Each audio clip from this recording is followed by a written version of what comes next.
Para mitra anu mulia nu sami-sami ngabandungan dongeng mangja ngaturkeun nuhun kawargi-wargi di mana we linggihna nu sami-sami ngadangukeun ieu dongeng mangja ngaturkeun nuhun mugi-mugi urang salamina dina kawilujengan salamina kenging panangtayungan ti Allah Subhanahu wa taala.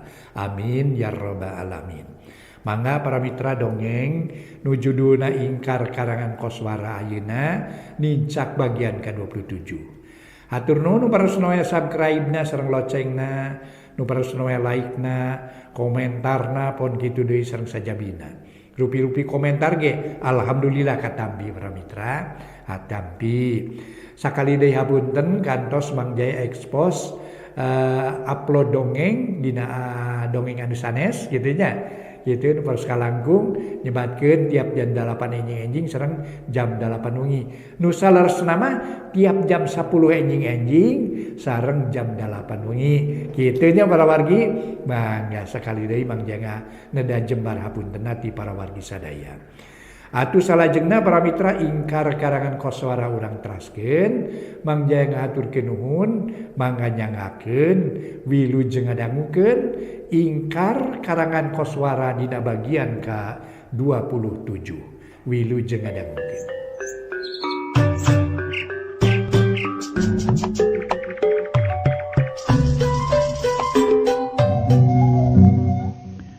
Para mitra sadaya, wilujeng tepang dangu sereng acara matuh dongeng enteng pang beberahmana.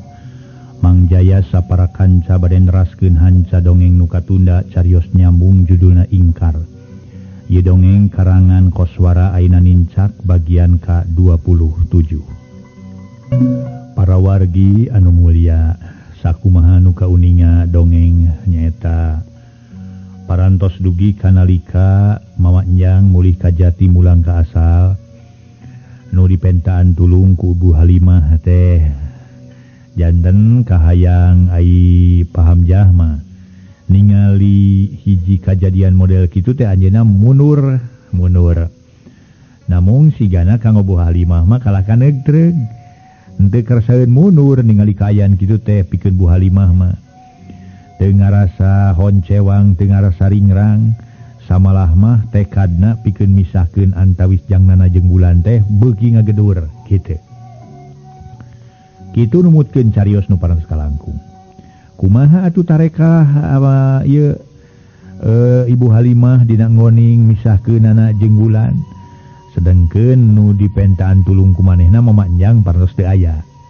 Nah haneangan dukun sejen atanapi kumaha? Tuh.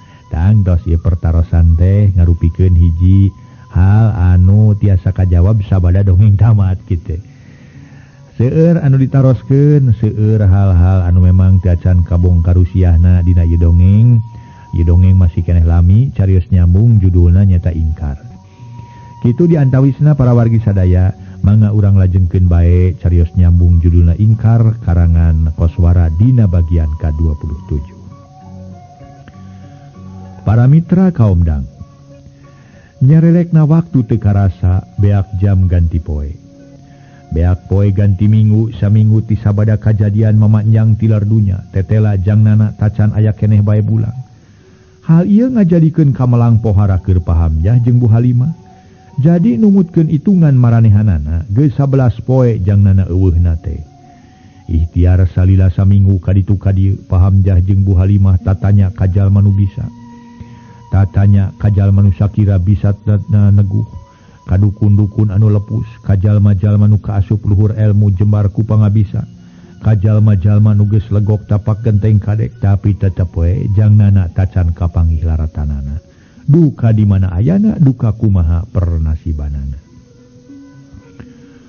Mang Amu jeung Bimunah anu geus 2 minggu pisah jeung Nyi Wulan sarua deui ngarasa melang jeung salempangna nasib Nyi Wulan.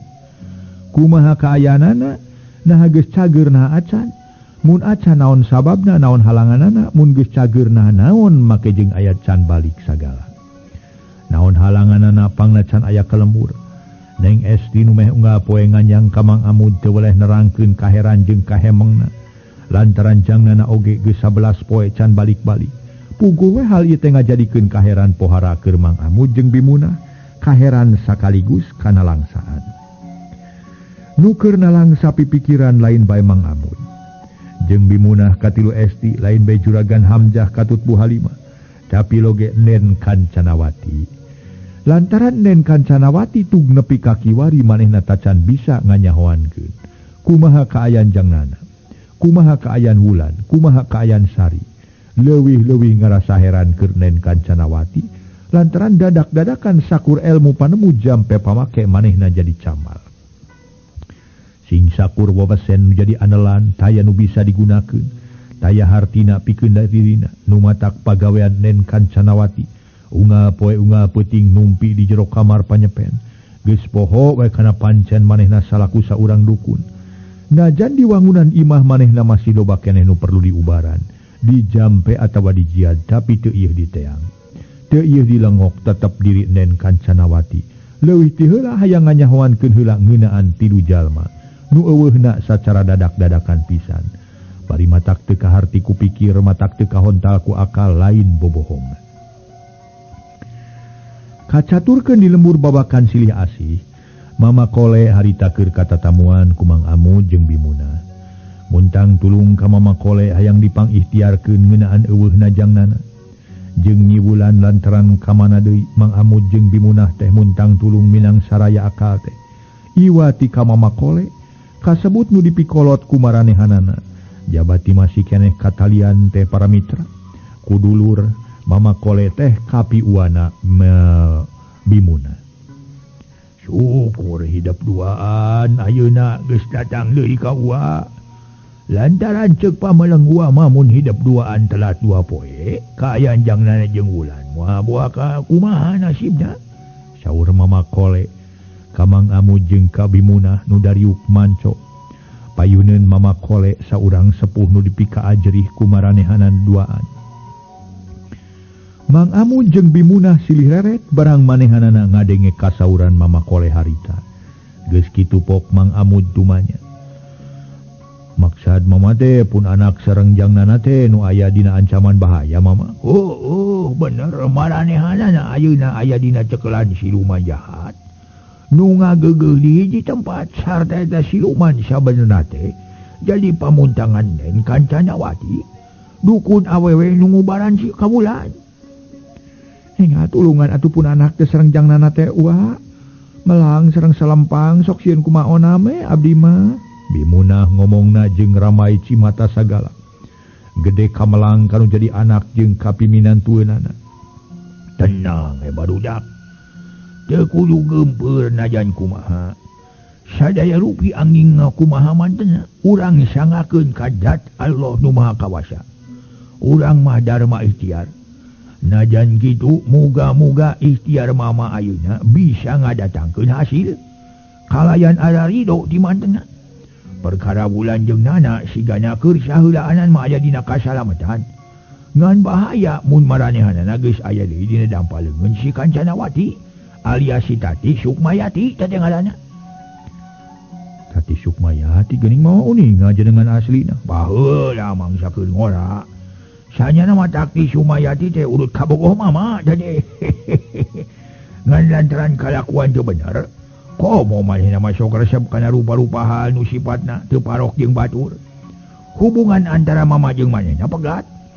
Saderusna manehna ngasingkeun diri di luhur hiji pasir nu jauh ti pilemburan. Sarta ngasah diri ku rupa-rupa ilmu siluman, ilmu panemu jampe pamake. Bari pura-pura jadi dukun pura tutulung, padahal sanyana manehna teh saurang jelema teh leungeus. Saurang jalma pura ngabinasa ka barudak parawan. Mun aya awewe nu ubar ku manehna sok disebakeun ka siluman nu jadi pamuntanganna. Nyaeta Mbah Sabdagar Muka.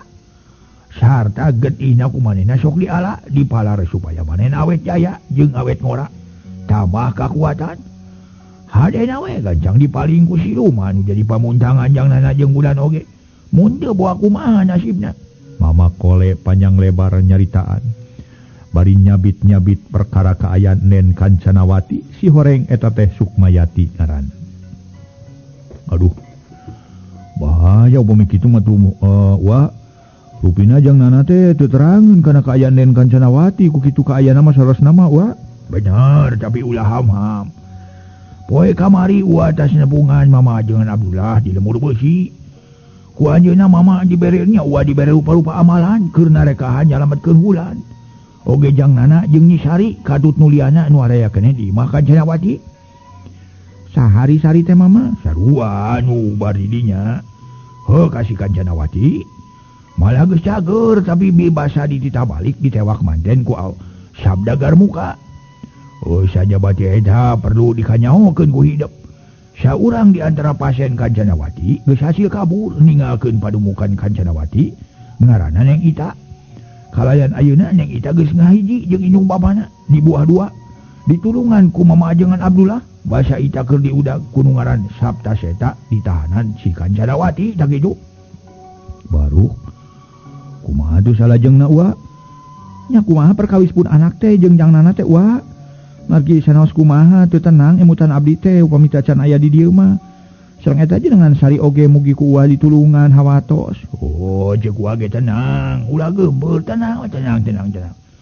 Ulah geumpeur. Sameme ulah narekahan, ulah rek nitra kamu. Supaya ayeuna keneh miang ka kota tepungan Juragan Hamzah jeung Bu Halimah. Sakalian deui tah budak parawan nu ngaran Esti ajak ka dieu urang ngariung jeung uwa kitu. Cik ayeuna mah ayeuna keneh geura miang mut. Kumaha pamitu keur saeun uwa? Bejakeun we, jenjangnana sagedeung deui bakal ngariung. Tapi kudu ngariung heula di dieu.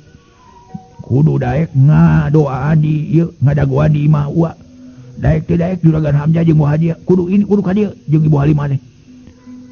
Juga tuh manehna ulah dingke-engke ulah lereda piraku teu keur saeun pan sakitu bageurna geuninganan ka urang oge. Bimunah ngajurung laku ka Mang Amud. Pedah Mang Amud katempona siga nu mandeg mayong rek ini teh. Nya tuh geus kitu mah Mang Amud pamitan ka Mama Kole terus kaluar ti jero imah. Mama Kole kebat lumampah sejanyusulan Juragan Hamzah jeung Bu Halimah katut Neng Esti. Deka catur di jalana para mitra aya paribasa anggang teu burung datang jauh teu burung cunduk. Jeung teka catur kumaha babadamianana antara Mang Amud jeung Juragan Hamzah katut Bu Halimah. Gancangna carita kirawan Cimagrib. Mang Amud geus datang deui datangna dibarengan ku Juragan Hamzah. Bu Halimah katut Neng Esti kana mobil sedan. Lain deui atoheunana Juragan Hamzah jeung Bu Halimah barang datang ka payuneun Mama Kole meunang katerangan ngeunaan jangnana jeung wulan aya dina kasalametan. Najan nya tadina mah ngewa ka wulan malah hayang terus binasa, tapi ayeuna barang ngadenge katerangan ti Mama Kole nu rek ngajait jangnana tina cekelan siluman Sabda Garmuka. Daek teu daek Pa Hamzah jeung Bu Halimah jadi malik karunya ka Nyi Wulan. Bu Halimah kalayan daria nanyakeun ka aya nu jadi anakna jeung ka ayan Wulan ka Mama Kole pokna teh. Jantan pun anak teh aya dina cekelan bangsa siluman nya Mama. Hehehe kitu. Eta ge nyurutkeun implengan Mama nu bodoh Juragan. Jantan eta teh lah teu diadon teu acan kantenan dares henteu sungan kitu ge. Kinten-kinten kitu di Mama. Jantan teh aya deui pamatuhan dukun istri anu ngalanongan Wulan teh. Amun Wulan teh tos aya di dinya nya Mama. Laros teu aya di dinya Juragan malihanaina teh eta dukun teh. Dukun istri nu jenengan Kancanawati keur bingung pimikiranana. Keur dalang saha tena lantaran ku leungitna jangnana. Nyi Wulan jeung Nyi Sari ti manehna. Leungit teu bubukuh manehna teu nyahoeun. Yen jangnana Nyi Wulan jeung Nyi Sari dipaling ku siluman pamundanganana nu ngaran Mbah Sabda Garmuka. Aduh kumaha atuh Mama sok sieun dibinasa we pun anak teu kaeta siluman teh.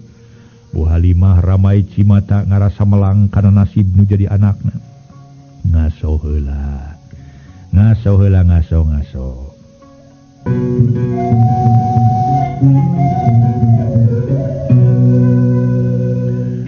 Para mitra sadaya.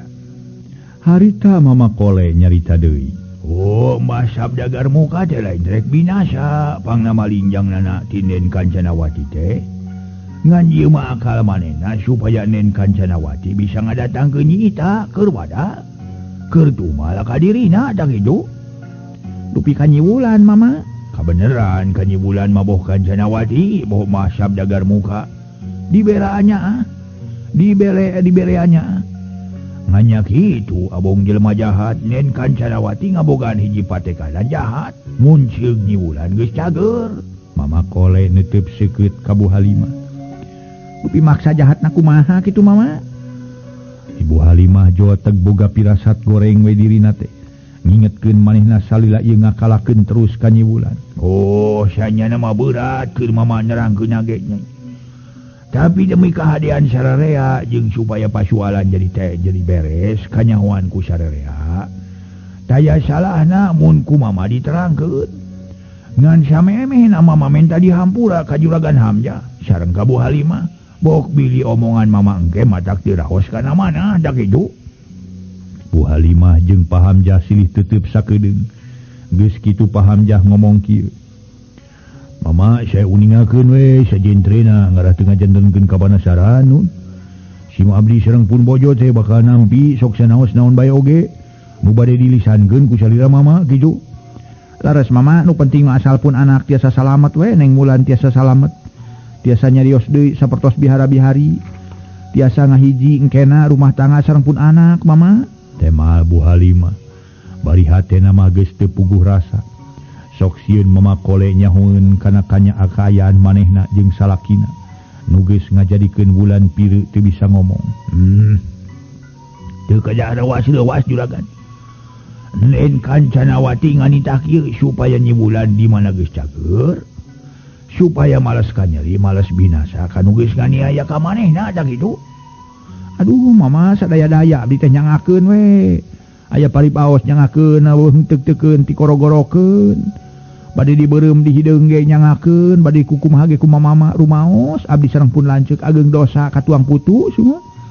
Nyangakeun abdi mah terus terang abdi teh gede dosa abdi teh ka tuang putu teh kitu nyangakeun. Bade dibeureum, bade dihideung, disiksik, dikunyit-kunyit, dicacal, diwalang-walang ge nyangakeun abdi mah kumama mah bobot pangayon timang taraju aya di mama. Bu Halimah langsung menta dihampura ka Mama Kole. Bari Cipanon mah geus teu kaampeuh maseuhan pipina. Pak Hamzah teu lemek teu nyarek manehna ngahuleng salila-lila. Aliras mikiran kalakuan pamajikanana jeung manehna nu salila ieu binasa terus hayang nyilakakeun ka Nyi Wulan nu dipicinta ku jangnana. Mang Amu jeung Bimunah katilu Neng Esti ngakepegreuwas kalayan maranehna teg boga sangkaan. Buah-buah sumiba musibah nu tumiba nu karanapan ku Wulan teh dijieun ku Juragan Hamzah jeung ku Bu Halimah. Janten pun anak pangna teu tiasa nyarios teh aya nu ngaheureuyan. Wa teu bisa nyumputkeun ka panasaran Bimunah tumanya ka Mama Kole. Saha nu ngaheureuyan pun anak teh wa naon margina bet binasa ka pun anak teh. Mang Amud ge tumanya ngeunaan saha-sahana nu geus nganiaya ka anakna nepi ka teu bisa ngomong geus 4 bulan leuwih. Da atuh bruk teh Bu Halimah nyuuh kana lahunan Bimunah bari ngagukuk ceurik midangdang. Ece hapunten, ayo ece teh rumaos, ece teh gede dosa. Rumaos ece gede dosa.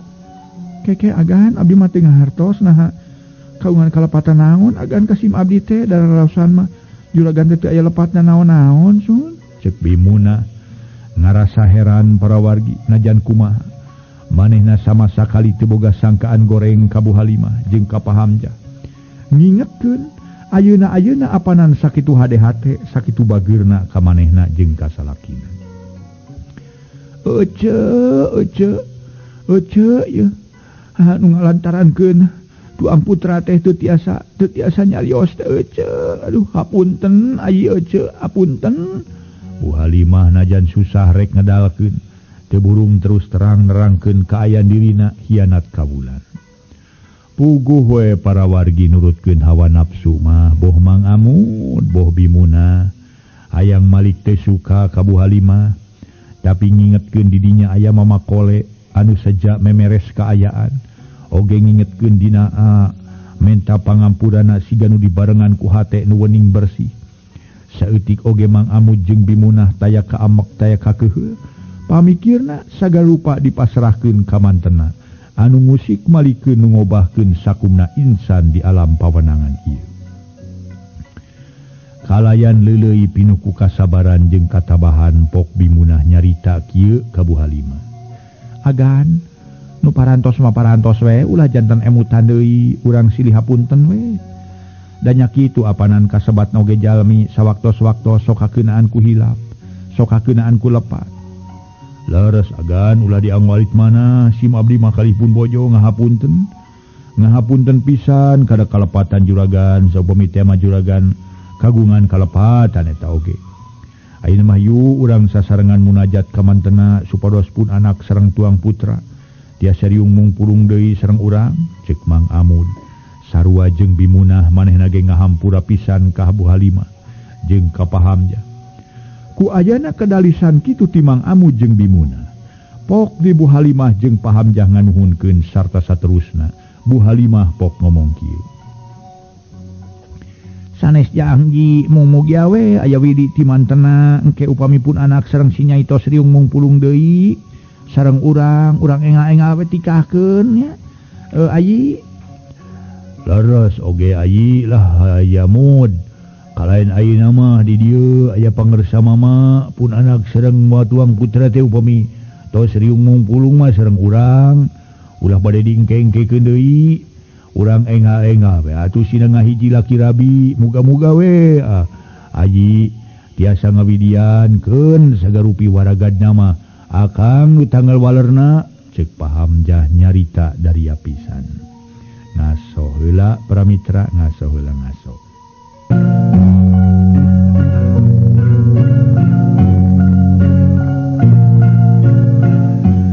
Para mitra sadaya, Mang Amud jeung bimunah kagagas oge ku caritaan Pahamjah jeung Bu Halimah harita.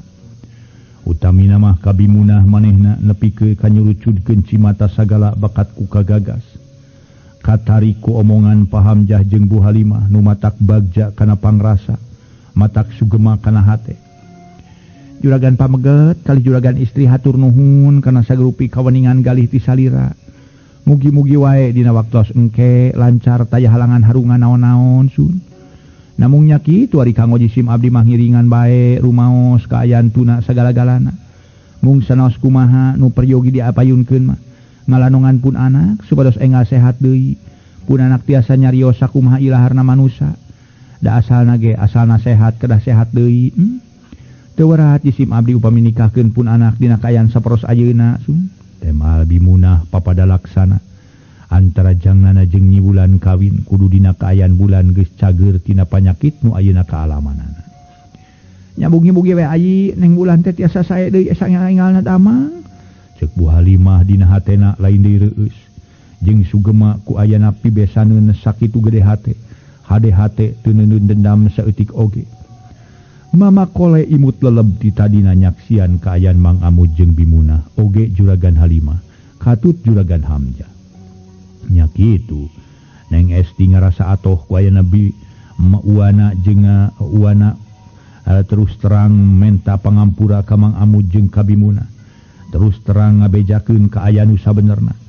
Hayo deui ayeuna Neng Esti. Lantaran geuning ayeuna mah jangnana jeung Wulan teh aya dina kasalametan. Najan aya dina ceklan siluman tetela teu digunasika. Kari ngakalan bae supaya jangnana jeung Wulan bisa ingkah ti alam siluman. Saterusna Wulan bisa cager deui sabihara-bihari, bisa sehat sakumaha biasa. Galindeng Mama Kole sasauran. Barudak geus waktuna Isya, yuk ayeuna mah urang salat Isya berjamaah. Engke bada salat urang badami deui ngeunaan cara-carana ngajait jangnana Nyi Wulan jeung Nyi Sari. Geus kitu mah perak Mama Kole sapara kanca ngalaksanakeun salat berjamaah di patengahan bumi Mama Kole. Minangka imamna Mama Kole. Dina peuting harita Den Kancanawati keur aya di kamar panyepen paragi manehna mujasmedi muntang tulung ka bangsa lelembat-lelembut. Hareupeun Den Kancanawati kukus ngelun haseup mubul kaluhur mulek kaluhureun manehanana nu keur diuk sidakep di babacaan pikeun ngamat siluman silemin pok Den Kancanawati nyarita. Nyi Mas Layang Sari andika geura datang Nyi Mas. Tetela Den Kancanawati nyamat Nyi Mas Layang Sari nu salila ieu sok ngabantu ka manehna dina raraga ngalaksanakeun pakarepan manehanana dina anggoning nyaosan kapalai Mbah Sabdagar Muka. Seor angin ngaguruh luhureun manehanana belegbeg haseup kandal ngabeleg-beg hareupeunana nging kadenge sora Nyimas Layang Sari. Aya naon Nen? Aya naon ngangkir kula teh ha? Kuring rek aya tanyakeuneun kumaha kaayaan si Ita geus kapanggih atawa acan? Nen Kancanawati nanyakeun perkara Ita Layla Sari. Ari kapanggih mah geus Nen. Malah manehna aya dina kaayaan sehat. Teu kurang itu jeung ieu nganyakitu panyakit nu karanapan ku manehna bareto. Ayeuna geus teu ngancik dina dirina. Tak kitu Walau Nyimas Layang Sari bari wujud nama anger teu katembong ku Nen Kancanawati harita teh. teu salah denge kami Nyimas Layang Sari. Kula yakin Nen teu salah reunge. Jadi bener si Ita Layla Sari geus cager. Nen Kancanawati ngudag kapanasaran. Bener Nen, muga Nen ulah nepi ka percaya teu percaya ka kula. Keur bangsa siluman cara kula dipahi ngabohong. Kurang ajar. Saha nu nyageurkeunana nya? Nu ngaran baheula, nu ngarebut baheula Ki Sapta Seta, nya nu ngarebut ti Ki Sapta Seta teh baheula. Saha? Jalma nu linung ku ilmu, jalma nu leket ibadah. Ka pangeran ngaranna Mama Ajengan Abdullah. Jadi ditulungan ku ajengan nya. Bener. Kurang ajar aya we jalma nu ngahalangan ka kami. Wayahna memang kitu kanyataanana Nen. Satiap urang rumingkang tara leupas dina hahalang. Kunaon si Ita kumaneh teu dibawa di ka dieu? Naha poe deui Andika kana pancen ti kami? Pan Andika teh dititanyangan si Ita mun geus kapanggih bawa ka dieu. Bikeun ka kaula pikeun sangakeun dipake tumal ka Mas Sabdagar Muka. Poho Andika kana eta pancen ti kaula Layang Sari. Nen Kancanawati nyarita rada heuras. Rada tarik memang. Bakat ku keheul pedah Nyimas Layang Sari teu ngajajabkeun Nyi Ita nu geus disalametkeun ku Ajengan Abdullah. Nyimas Layang Sari kade ngaanggur ceuri ngagigdi. Bari katara haseup kanal nu aya hareupeun Nen Kancanawati harita oyag-oyagan. Ngadon seseurian Andika teh Layang Sari. Naon nu lucu teh? Nen Kancanawati nyengetak tarik bakat ku keheul. Atuh da Nen mah nyangka kami jalil janji mung nohonan kana panitah Nen. Teu najan nepi ka iraha bae oge kami mah teu poho kana parentah ti Nen. Regepkeun ku Nen. Nu nulungan si Ita lain jalma samanea. Kami paling sieun kudu adu hareupan jeung jelema nu leket ibadahna. Basa kami si Ita aya keneh di imahna Ajengan Abdullah. Ku kami rek dibawa ngadak-ngadak sakujur awak panas asa direram. Nya kitu deui.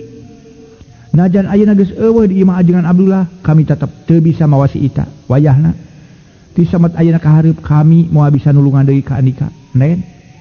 Sarta kami teu sanggup pikeun babarengan deui jeung Andika. Kami rek balik. Harita para wargi siung les haseup kandel hareupeun Nen Kancanawati leungit tanpa lebih, ilang tanpa karana. Tur hawar-hawar kadenge kumanehanana sora ngahihih beuki jauh. Jauh nepi ka lesna dina pangdenge Nen Kancanawati dina peuting harita. Nen Kancanawati ngarahuh lilanaker, dada karasa eungap. Ambekan ngahegak antara keheul ka ambek jeung kuciwa minuhan dadana. Nen Kancanawati ngagerendeng ngomong sorangan lalauna. Kurang ajar sia Layang Sari geus embung digagawe bagawe babarengan jeung aing. Manehna embung nulungan kana kasusah aing. Kurang ajar si Ita ditulungan ku si Abdullah. Teu sangka si Abdullah pipilueun kana urusan aing. Aduh, mangkaning aing gede harapan pikeun-pikeun si Ita. Sangkan kagagahan aing jadi tambah. Sangkan aing awet jaya umur ngora terus. Malam Jumaah tereh kalakon. Malam Jumaah kamari aing rumasa teu mere caos ka Mas Sabdagar Muka. Inget kajangnana si Sari jeung Nyi Wulan. Nah aya di mana manehna teh heran deui ku ayana si Sapta Seta aya nu maehan. Nah saha nu maehanana? Cing aing rek nyamat Mas Sabdagar Muka. Geriem para mitra sadaya. Nen Kancanawati babacaan mapatkeun jampe pamake aji tumbal sarana nu geus kacangking ku dirina pikeun ngamat Mbah Sabdagar Muka nu dipuhit ku manehanana hiji siluman anu sakti mandraguna. Ngaso heula ngaso.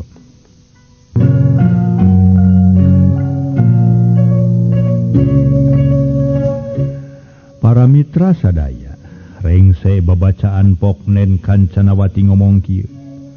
Mah sabda gar muka gera mangga sumping. Sumangga gera sumping mah, sumangga gera sumping. Ieu putu aya peryogi mah. Rengse ngomong kitu seor aya angin nyeor pohara tarikna. Nging kadenge sorahan daruan bari teu katembong wujudna.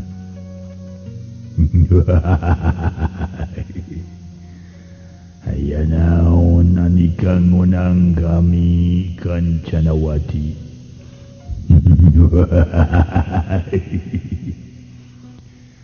Tajalian sim kuring teh aya taroskeun perkawis jang nana, nah aya di mana ayeuna?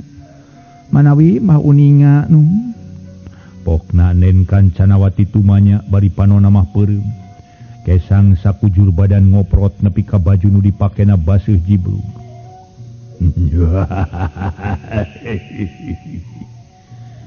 Jang nana aya di kami Kancanawati.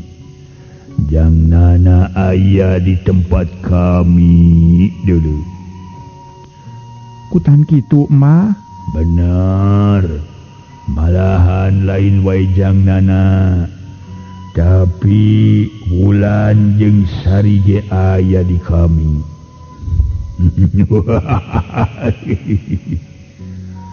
Naon sababna mah bet ngarebut eta tilu jalmi ti diri kami?